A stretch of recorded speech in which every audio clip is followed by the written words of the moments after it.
Phallus, a weird history about penises. Howdy everyone! I have a question, do you have an answer? When was the first penis depicted, and why? Penises are one of the most worshipped organs in the history of humanity. For example, the 17-meter long, not a penis, but the medieval tapestry is known as the Bayeux Tapestry, is a majestic masterpiece which shows the Norman invasion of England, led by William the Conqueror.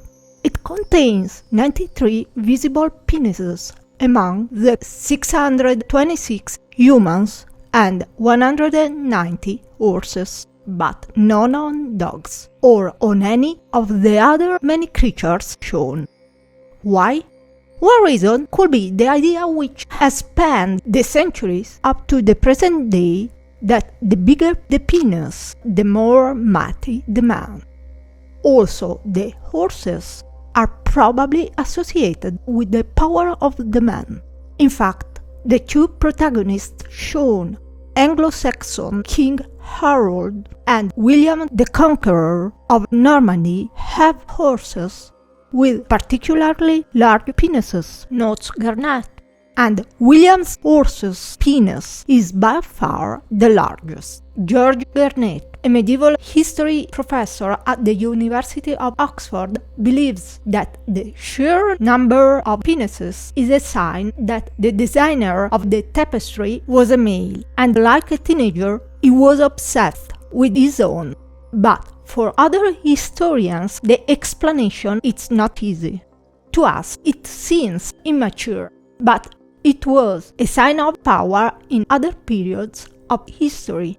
So, the tapestry shows the penises to explain the power of the man involved in the battle. But the tapestry is only one of the many representations of male genitalia in history. For more penis details, that Bunny will bring the rest of this rock-hard story to you. But first, I wanted to give you some Halloween advice. Don't be afraid of a big scary penis. Have you ever asked yourself why ancient Greek sculptures have small penises? Sure you have. Their bodies seem almost perfect, except for the size of their penises. Also, classical sculptures of gods, emperors, or famous athletes show small penises, and the small male members seem at odds with the massive bodies and mythically large personalities. The explanation could be that in ancient Greece, a large penis was attributed to lustful satyrs, that is, creatures half man and beast, who let themselves be guided in an unruly and lascivious life. Big penises were basically a sign of stupidity, and fake large penises also were used in comedies to create dumb characters that gave rise to hilarious gags. Small penises were reserved for divinities or great personalities as a sign of self-control, intelligence, loyalty, and prudence. But if we want to go deeper and deeper to find the first penis depicted in history, it may be an 1800-year-old Roman penis carving discovered in a quarry near Hadrian's Wall in Cumbria, England. This penis, according to archaeologists from Newcastle University, was carved by Roman soldiers in 207 AD as a sign of good luck. In the same quarry, a caricature of a commanding officer was found. Throughout history, we notice that there are behaviors in ancient times that we find in modern society. It seems auspicious customs or ridicule of leaders are inherent in society. In India, the search for the ideal penis and sexual positions was such a serious debate that it gave birth to one of the most popular manuals in the world, the Kama Sutra. The Kama Sutra, universally known as the Manual of Sexual Positions, is actually a guide to the art of living well, the nature of love, finding a life partner, and other aspects pertaining to pleasure-oriented faculties of human life. Lingam, a votary object that symbolizes the god Shiva, are stylized heads of penises or glands. These are found in old temples and museums in India. The most famous is a man-sized lingam known as the Gudimalam lingam. It's about 5 feet in height, carved in polished black granite.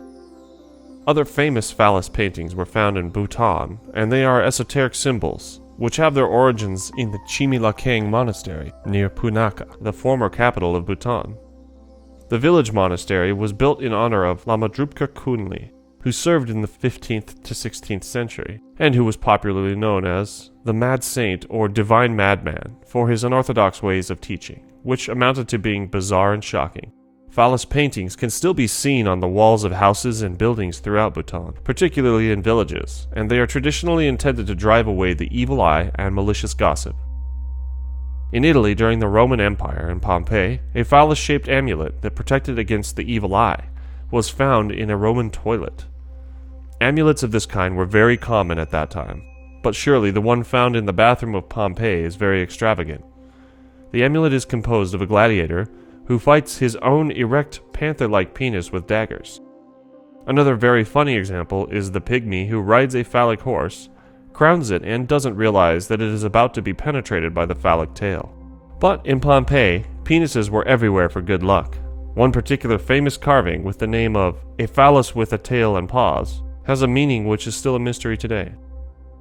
In another part of Italy, some centuries later, in a town called Massa Marittima, there is a mural known as the Penis Tree, painted around 1265. The painting itself is actually a masterful piece of political propaganda. In that time, there were two factions who were fighting for domination of the Tuscan territory: Guelph, who supported the Pope, and Ghibellines, who supported the Holy Roman Emperor.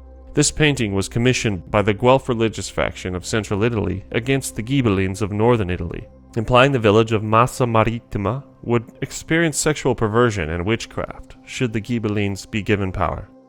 Two secret penises are recognizable in the famous 18th century painting by Thomas Gainsborough, Mr. and Mrs. Andrews. The first can be recognized in the waist bag worn by Mr. Andrews, and the second is a penis scribbled on the sheet of paper that Miss Andrews holds in her hands. Moving on to something a bit more contemporary, see L'Enigma de Guillaume Tell by Salvador Dali, where it's impossible to ignore a very large third leg. Shouldn't we all be so fortunate? Penises are also drawn in the sky. Two U.S. naval aviators who drew a large penis in the sky with their aircraft reportedly thought the prank would be so funny, however, earned a formal rebuke for their actions, according to a newly revealed transcript from the investigation into the 2017 incident.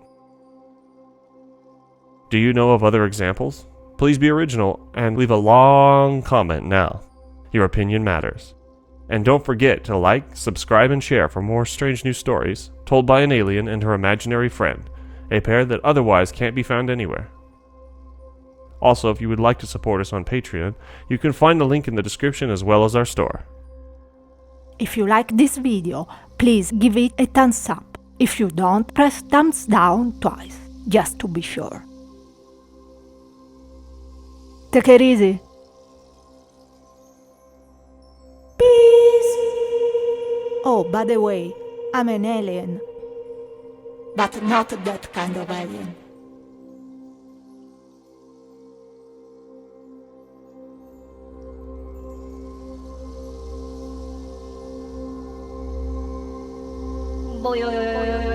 Phallus detail.